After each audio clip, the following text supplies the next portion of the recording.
দেশ থেকে বিদেশ, খেলা থেকে বিনোদন, সব ধরনের খবর নিয়ে আমি মিঠু শুরু করছি নজরের দুনিয়া।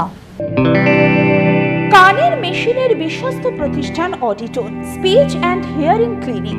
কানে শুনতে না পাওয়া বা শুনতে সমস্যা, তোতলা বা অস্পষ্ট কথা, জন্ম থেকে কথা বলতে না পারা, অল্প বুদ্ধি, কথা ও কানের যে কোনো সমস্যার সঠিক সমাধান অডিটন। অভিজ্ঞ চিকিৎসকদের পরিষেবার সাথে পাবেন কানে শোনার পরীক্ষা ও যন্ত্র, কান ও গলার ছবি, speech therapy, OAE, BERA, ASSR, ENG, VNG, ইকজি, ভেস্টিবুলার, সাইকোলজিক্যাল পরীক্ষা ও কাউন্সিলিং। বিশদে জানতে যোগাযোগ করুন।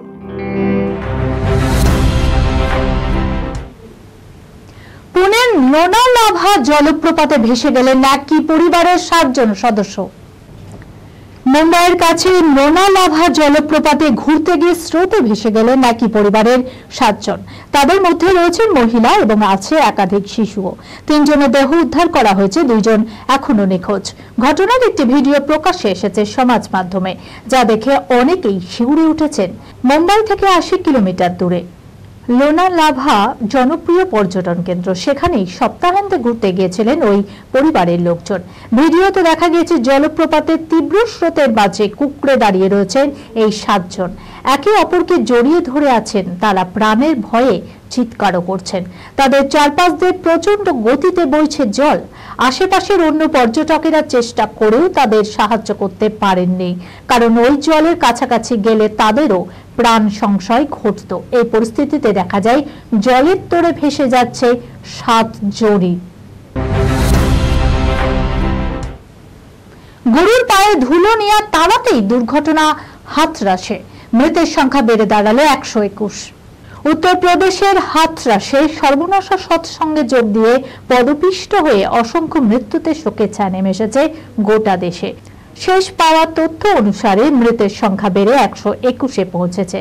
মৃতদের মধ্যে রয়েছেন শতাধিক মহিলা ও 7টি শিশু, আহত 28।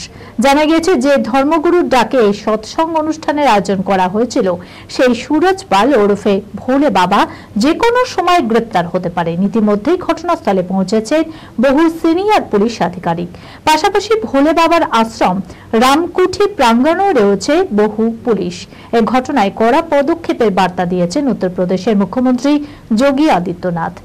মৃতদের পরিবার পিছু 2 লক্ষ টাকা এবং আহতদের চিকিৎসার জন্য মাথা পিছু 50,000 টাকা ক্ষতিপূরণের ঘোষণা করেছেন তিনি। তবে এই পরিস্থিতির জন্য ভোলে বাবাকে দায়ী করছেন না আক্রান্তদের পরিবারের কেউ কেউ।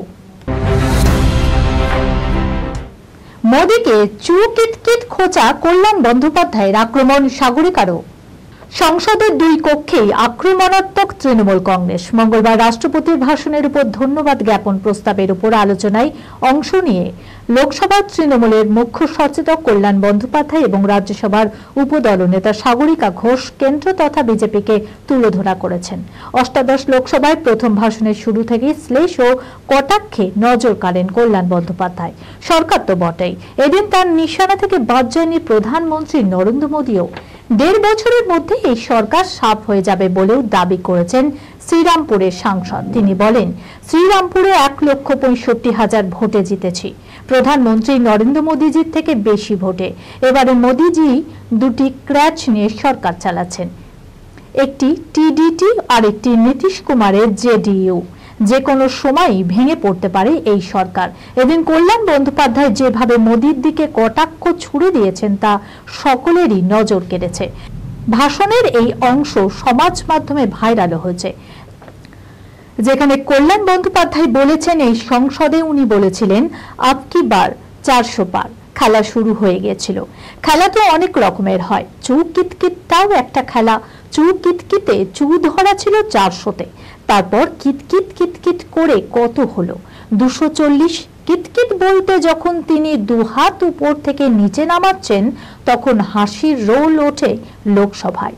অন্যদিকে রাজ্যসভায় সাংসদ হিসেবে প্রথম ভাষণে সরকারকে বিধে ঘৃণা নয়, সাংবিধানিকভাবেই সংসদ চলার প্রয়োজন রয়েছে বলে সওয়াল করেন সাগরিকা ঘোষ। এবার প্রভাসের প্রেমে হাবুডুবু খাচ্ছে দিশা পাটানি, হাতে আঁকলেন বিশেষ ট্যাটু। দেখুন, টাইগার শ্রফের সঙ্গে ব্রেকআপের পর নাকি এক বিদেশি মডেলকে ডেট করছেন দিশা পাটানি। সেই মডেলকে নিয়ে হামেশাই ঘুরে বেড়াচ্ছেন বিশ্বের নানা কোনায়। আর এবার কোনো বিদেশি মডেল নয়, বরং দক্ষিণী তারকা প্রভাসের প্রেমেই নাকি মজেছেন দিশা পাটানি। আর প্রেম এতটাই যে হাতের মধ্যে বিশেষ ট্যাটু করেছেন তিনি।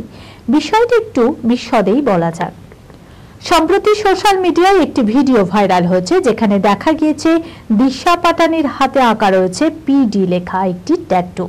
গুঞ্জন পাড়া বলছে এই পি আর ডির অর্থ নাকি প্রভাস ডার্লিং। সূত্রে খবর, কল্কি ছবির শুটিং এর সময় থেকেই দিশা ও প্রভাস কাছাকাছি এসেছেন।